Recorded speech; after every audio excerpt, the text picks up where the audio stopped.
Have you ever wondered why Iran's regime, even weakened, is still standing? Why haven't the United States and Israel, with all their military power and global influence, taken down the Ayatollahs once and for all? The answer might surprise you, and it goes far beyond firepower. In recent months, Iran has suffered heavy blows. Israeli airstrikes targeted secret nuclear facilities. The Iranian economy is collapsing, and protests keep spreading across the country, with women, young people, and minorities openly defying the regime. Yet despite all of this, the government remains in power, and the West, despite harsh criticism of Tehran, still hesitates to finish the job. But why?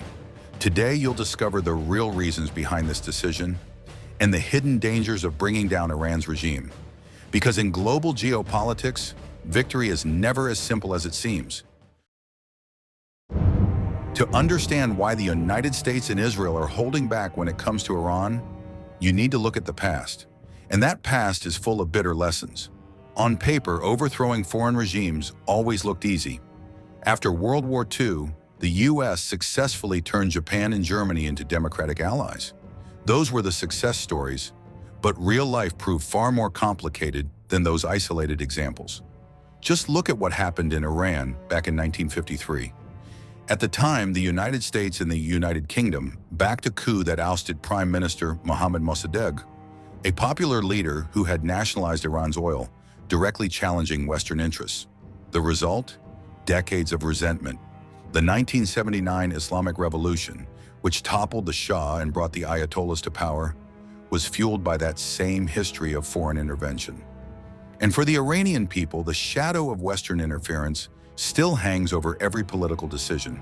And Iran is not the only example. The list of failed regime change missions is long. Iraq, 2003. The US led an invasion to topple Saddam Hussein, promising freedom and democracy. What came next? A power vacuum that fueled extremism, strengthened sectarian militias, and opened the door for ISIS. The price? Hundreds of thousands dead, a prolonged civil war, and an even more unstable region. Libya, 2011. The fall of Muammar Gaddafi was supposed to usher in a new era of freedom. Instead, the country descended into chaos. Armed factions still fight for control, human trafficking exploded, and Libya became a hub for terrorism and organized crime. Afghanistan. After 20 years of occupation, trillions of dollars spent, and countless lives lost, the US pulled out in 2021. The Taliban returned to power, and the country went right back to square one, or worse.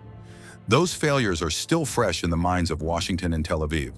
That's why when it comes to toppling Iran's regime today, American and Israeli leaders remember those scars and the unpredictable consequences. They know that, in theory, bringing down the Ayatollahs might seem like victory, but in practice, it could be the beginning of something far worse. Today, the Ayatollahs' regime is indeed weakened. Israeli airstrikes have devastated strategic nuclear facilities.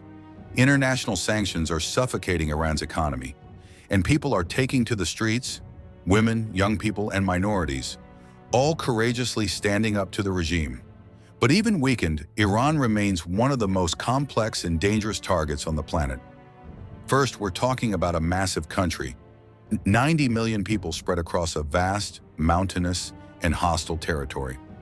Iran covers more than 1.6 million square kilometers, making it larger than countries like Mexico or Mongolia.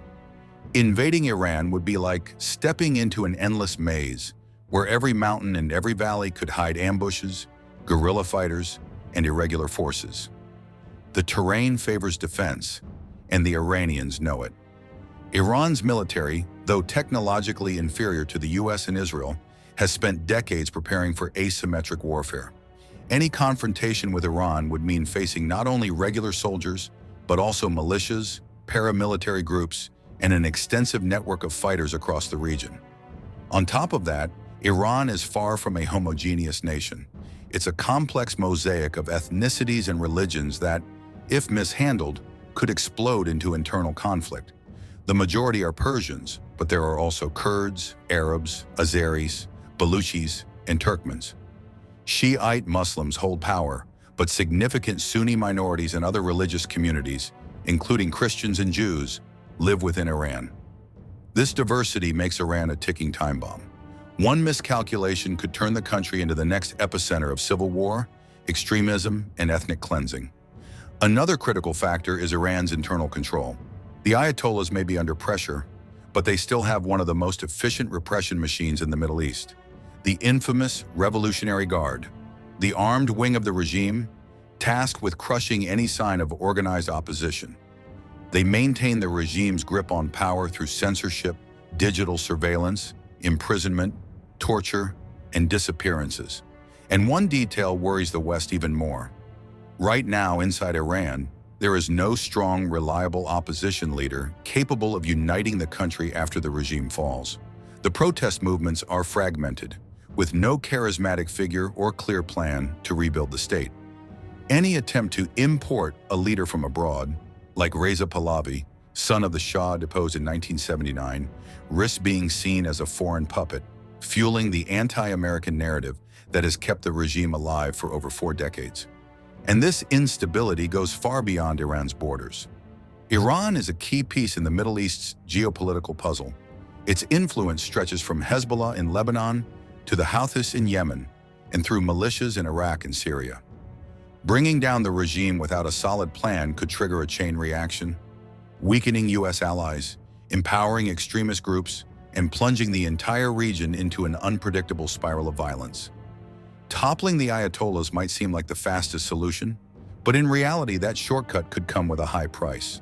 Not only for Iran, but for the entire Middle East, with consequences that are nearly impossible to control. History has already made one thing clear. Defeating an enemy doesn't always mean winning the war. Sometimes the real battle begins the next day, when the power vacuum turns into pure chaos. And in Iran's case, the stakes are even higher.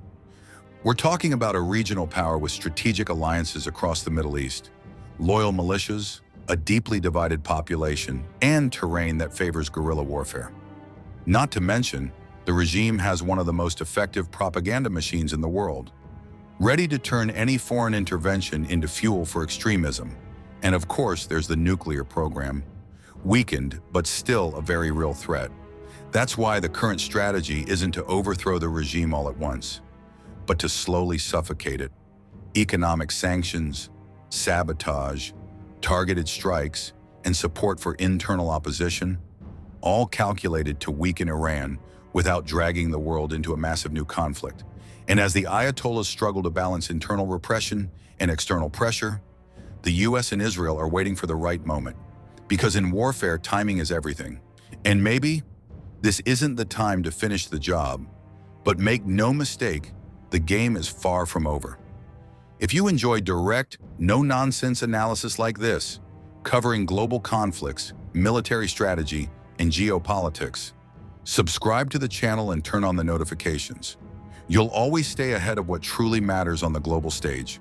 See you in the next video.